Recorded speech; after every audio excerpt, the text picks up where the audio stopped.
I want to give you 15 sources of income na meron kaming mag-asawa. Okay? So yan yung pag-uusapan natin ngayon, and I hope mabigyan kayo ng idea kung ano yung mga pwedeng businesses or mga sources of income na pwede nyo rin gawin.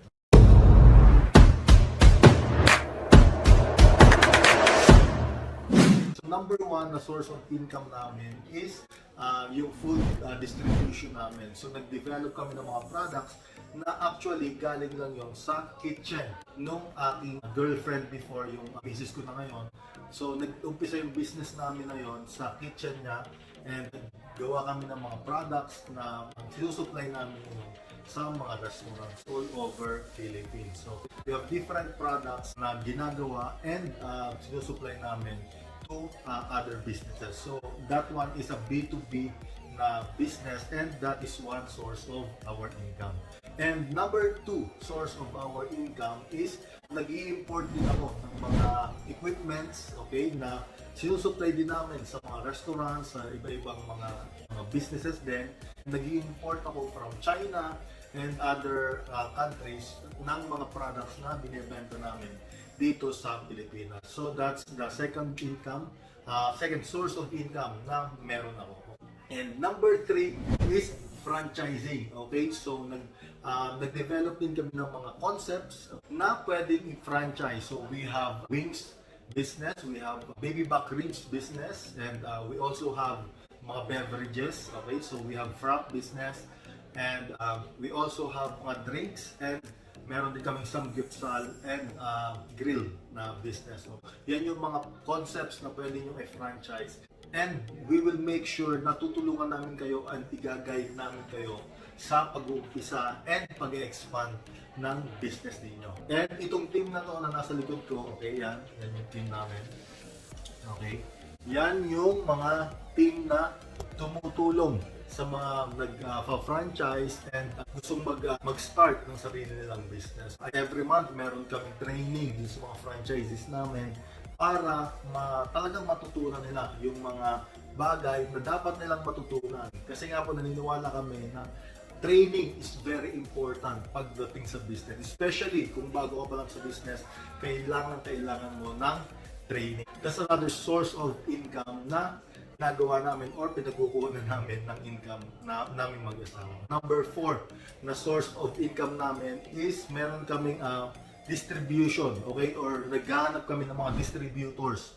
Ang mga distributor na hinahanap namin is para doon sa mga products na sinusupply namin sa mga franchisees. That is another source of income because para maging distributor, you need to pay a distributor's fee para ma-lock natin yung location doon sa city na gusto mong maging exclusive para sa iyo. And kaya kami nag-decide na magkaroon ng mga distributors is para mas mapadali yung delivery doon sa mga clients namin. So, yan yung another source of income na meron ako. Okay? And number 5 source of income na meron ako is yung aking book. So, meron akong 2 books. Okay? Meron akong isang book na binebenta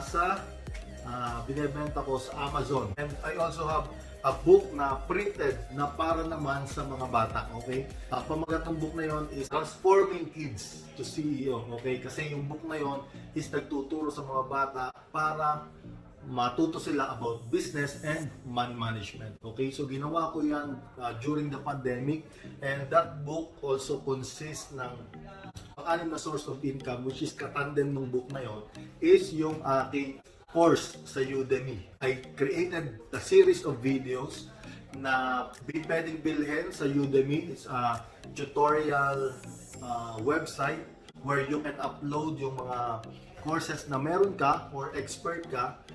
Gawa ka lang ng mga videos and mga assignments and mga activities, and people from around the world, there are millions of nagsusubscribe or account dun sa Udemy, sa website na yun. So kapag nagustuhan nila yung mga course mo at applicable sa ginagawa nila, bibilhin nila yung course and babayaran ka ng website. Okay, so that's another source of income na pinagkukunan ko. Nag-upload lang ako and I'm not doing anything. Okay, so that's a passive income kumbaga. And another source of income, which is number 7 source of income namin, is advertising team, which is divided into 2. So number 7 is yung mga, bumili ako ng machine na pang-print ng mga tarpaulin, mga stickers, mga Sintra boards, ganyan, na ginagamit din namin sa mga restaurants namin. Okay? So kung let's say may nag-franchise ng restaurant, so kami na yung gumagawa ng mga signages, mga lighted signage, mga stickers, mga posters na ginagamit nila doon sa mga restaurants nila. Hindi na kami nag-outsource sa iba, kami na rin yung gumagawa. And aside from that, from our own clients, from the franchise, nakakakuha na rin kami ng mga clients from outside. So may mga nagpapagawa sa amin ng mga posters, tarpaulins, para sa mga sarili nilang business. So, meron mga nagpapagawa ng calling cards, may nagpapagawa ng mga lighted signages nila, mga menus, okay? So, that's another source of income na meron kami. And we're actually planning to expand that. Okay? Yung lugar na kinuha namin to operate that business, medyo sikip na. So, we are planning to go into a bigger space and bigger machine para mas makater namin yung mga nag-i-inquire sa amin. Okay? And together with that advertising business, meron kaming digital business. So that's number 8 source of income namin.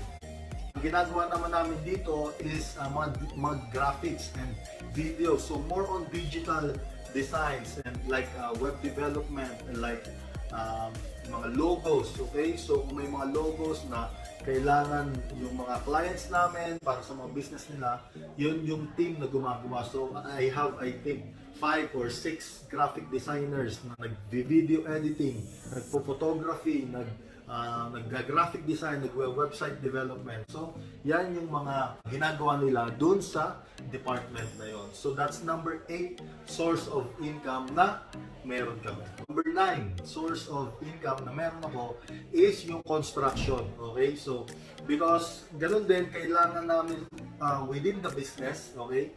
So kailangan namin ng gagawa ng mga restaurants, ng mga kiosk, ng mga kitchen, okay? So ang ginawa ko is naggawa rin ako ng team na construction team. Sila na yung gumagawa ng mga restaurants namin, and even yung mga outside clients, let's say merong mga gustong magpagawa ng kitchen nila sa bahay, magpagawa ng mga cabinets and kiosk for their business, we can also accommodate that. Okay? Kung mapapansin nyo, yung business namin is just umaanak lang siya doon sa mga kailangan din namin. No? Kasi ang hirap din maghanap ng contractor. Ilang beses na kami na antala yung mga projects namin because hindi maayos yung coordination with the contractor na mga nakuha namin before. So, ang nangyayari, na-delay yung mga projects and mas lalong nagmamahal yung project na nasimulan nila. Okay? So, that's why nag-develop kami ng different group or department or another business to cater that need. Okay? So, that's, I think, number 9 source of income na meron ako.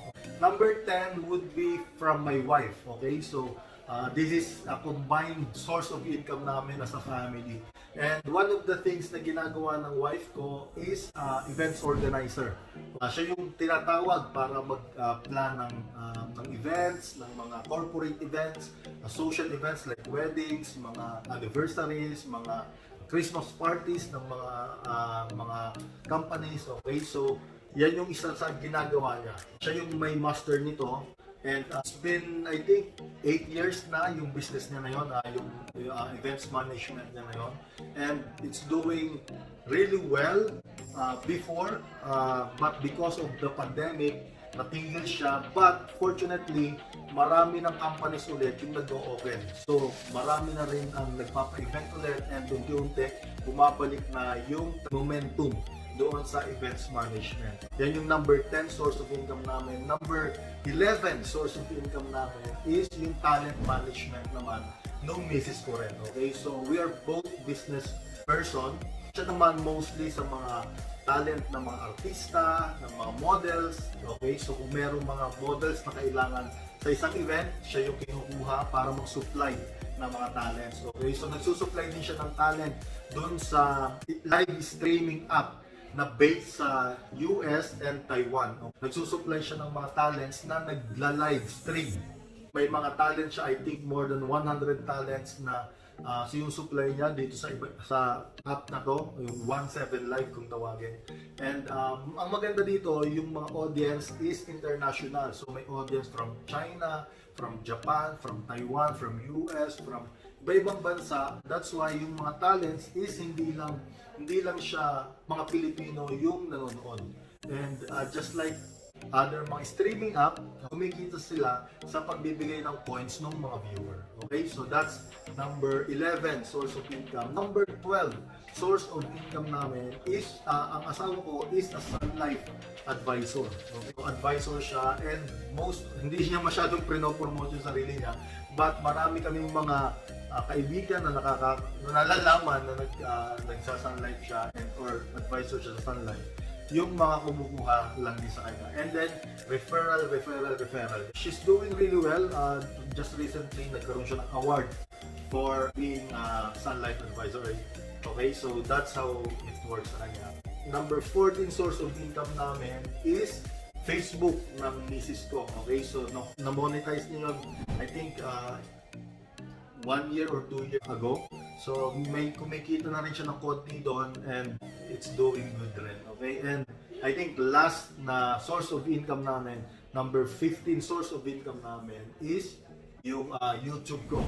So medyo kahit konti pa lang yung subscribers, kahit konti pa lang yung views, but I think the audience nung YouTube is mostly business or business people. That's why yung mga nag-a-advertise din for B2B, okay? So may natatanggap na rin ako konti doon from YouTube. I plan to continue this to actually educate a lot of people about business. So these are the sources of income na meron kami as a family, as husband and wife. So if you have questions about these things, paano ba siya ginagawa, and you have questions at gusto mo din gawin, let me know. You can type in sa comment box natin. Maybe I can do another video para ipaliwanag kung paano ba ginagawa yung mga ginagawa namin. Okay? Because we really want to help people to become financially free or stable, kumbaga. Okay? So whatever it is that we can do, we will try to do it for you. Okay? So thank you so much for watching this video, and don't forget to subscribe and like this video for more information and updates sa mga videos ko. Thank you so much and have a good day.